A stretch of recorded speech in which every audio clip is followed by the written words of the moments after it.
The battle for fourth place and the final playoff spot begins tonight with a Toronto Sceptres win over the Ottawa Charge in Calgary. 2-1, and ye bloody ha. There's a lot to get into this game. It wasn't quite as aggressive and violent as you might expect a game with this much playoff implications to be, and Toronto's got a lot of those coming up. Over their final 5 games, 2 more against Ottawa, and they've got 2 against New York, who's right behind them as well.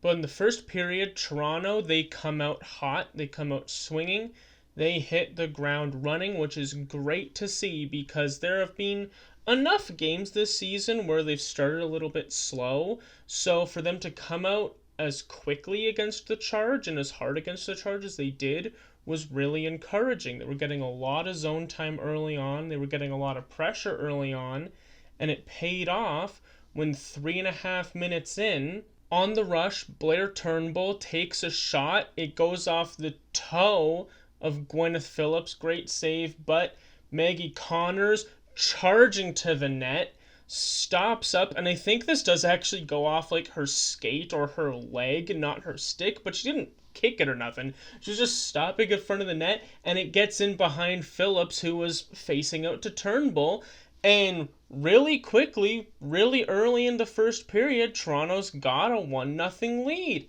Fantastic!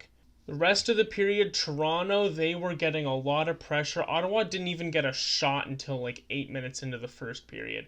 They were just killing the Charge tonight. 12 minutes in, Savannah Harmon takes a hooking penalty, and this was a pretty weak call, I'm not gonna lie, but I think all but one call in this game was honestly pretty weak. So Toronto kills off the penalty, and they looked pretty good doing it, honestly. Toronto's penalty kill looked really solid tonight. And 2 minutes after they kill that one off, they actually get an opportunity on the power play, which is awesome because I know Toronto's been working on their power play. Still not much to show for it. I think they only have 1 power play goal in their last 20 opportunities. But when you have the pressure and you lost a little bit of it to that penalty, it's nice to get that momentum swing back in your favor with another power play, even if it might not necessarily lead to a goal.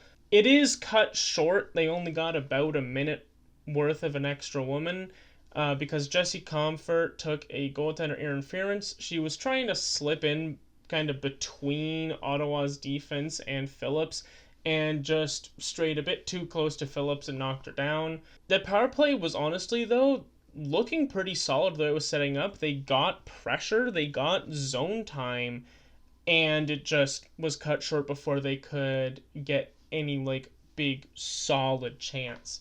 With a buck and a half left in the first period, Venuza Katarova of the Charge rips a really good shot, and it looks like this gets redirected.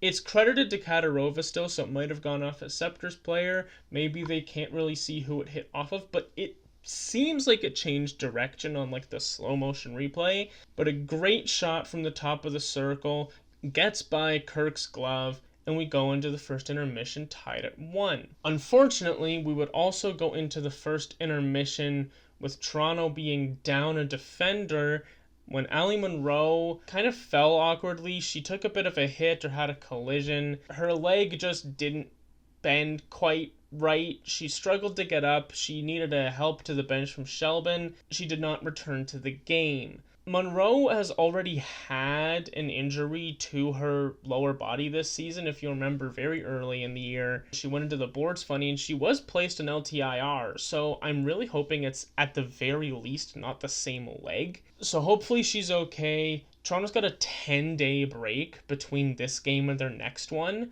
So with any luck, that'll give her all the time she needs to heal up from however much of an injury that actually did cause, and she can be back in for their next game. But it does mean going into the second period, Toronto's only playing 5 defenders. And this, I think, is doubly unfortunate because one of the big things with this being a takeover game in Calgary is, oh, who's from Calgary? Or the general Calgary area or from around Alberta at the very least. And one of them was Jess Condis. They did a big feature on Jess Condis. They asked her a bunch of questions. Condis has been a healthy scratch in the majority of Toronto's games this year, including this one. She suited up for warm-up, which hooray. But it sucks that the big story of getting to come back for your hometown game, you're not even going to be on the bench, especially when they go down a defender. And it would have been really helpful to have her in the lineup, actually. But anyway, the second period, honestly, it felt sort of slow from both sides. Like, it felt a bit more defense heavy. It didn't seem like there were a whole lot of shots. I think they were something like 8 to 11-ish. It didn't really feel like it. It didn't feel like there were too many high danger chances from either side. It just was a weak period. And I want to point out, Zanin was all over the place tonight. I think she only played like 11 minutes or a little bit under. But every time she was on, she was so noticeable, especially in the defensive zone. I think she gets some good work done in the offensive zone. I think she still needs to work on her shot a little bit and maybe how and when she takes one. But her defensive coverage is so valuable and so important to this team. There are a couple of times when she got left out there on the no escape rule when Toronto took a penalty, and she looked great. She looked completely in her element. She's an absolute dog. Man, I love watching her play. She's so fun. And I think especially in the second period is very noticeable because it was more focused on the defense at both ends of the ice. The way she was cutting off lanes and getting pucks out of the zone was just great. It was great stuff to watch. Going to the third, still tied at ones. This felt a lot more similar to like the earlier season Toronto Sceptres. Game 2 to 6. They did actually get outshot, but it didn't feel like they were getting out pressured, if that makes sense. And not even a minute in, Toronto on the rush, a 2-on-1. Blair Turnbull passes over to Maggie Connors, who takes a shot, and Gwen Phillips makes a phenomenal save. But she slid across, she's on her stomach, she's out of position, and Claire Dalton, long time coming, puts it in the basically empty net to give Toronto that 2-1 lead. And oh my gosh, I feel so good for Dalton, man. She has earned this thing. She has set up so many goals. She's gotten so many assists this year. She's been a phenomenal playmaker for the Sceptres. So to see her finally get her first actual goal, it's just great.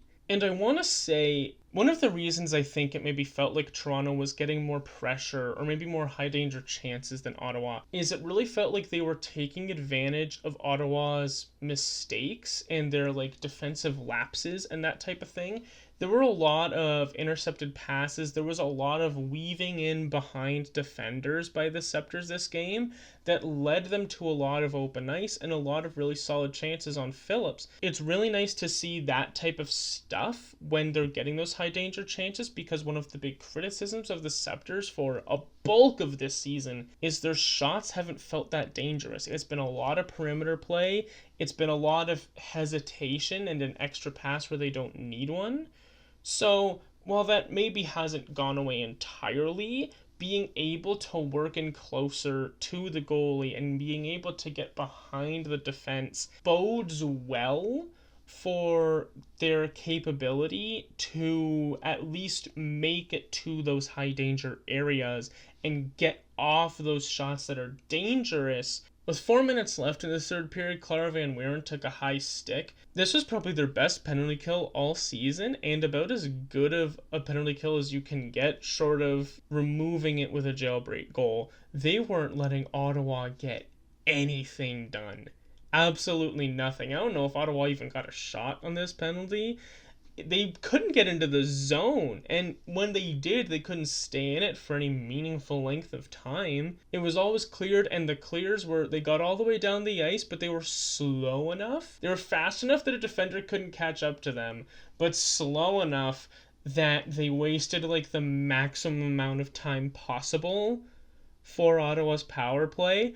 Like it was just mwah, chef's kiss. It was beautiful stuff by Toronto. Given that they got 4 penalties this game and Ottawa only took one and it was only half of a power play, it was really nice to see how effective and efficient Toronto's penalty kill was this game. And at the end of it all, in Calgary, Kirk's first game back after having a bit of an injury earlier, Dalton's first goal, 2 assists for Turnbull, 2 points for Connors. It's the same 3 people on both goals. Connors from Turnbull and Dalton from Connors and Turnbull. How do you like that? What a line, eh? What a line! Good job, Troy. They shuffled the lines a little bit this game. Good job. That works really well. And with Toronto's win over Ottawa, they officially pushed them out of that 4th playoff spot. Ottawa does have a game in hand on Toronto, as does New York. You can't count out the Golden Knights quite yet, I don't think. We're getting close, but I don't think you can discount them all the way quite yet. But the big risks are Ottawa and New York. And it does concern me a little bit with Toronto having a 10-day break because they just came off of a 10-day break on Friday and they dropped 2 games in a row in regulation. Doesn't really bode well for their return. But the thing is, when they're playing against these teams that they're directly up against, at the very least, they're not having to watch the out-of-town scoreboards and hope that things have gone their way. And the funny part is, for the most part, they have. But if Toronto is able to beat Ottawa in regulation, they're guaranteeing that they get the 3 points and Ottawa gets 0. And it's so important for them that they stay ahead of Ottawa right now. They do hold the tiebreaker, if I am not mistaken. The tiebreaker for getting into the playoffs is regulation wins.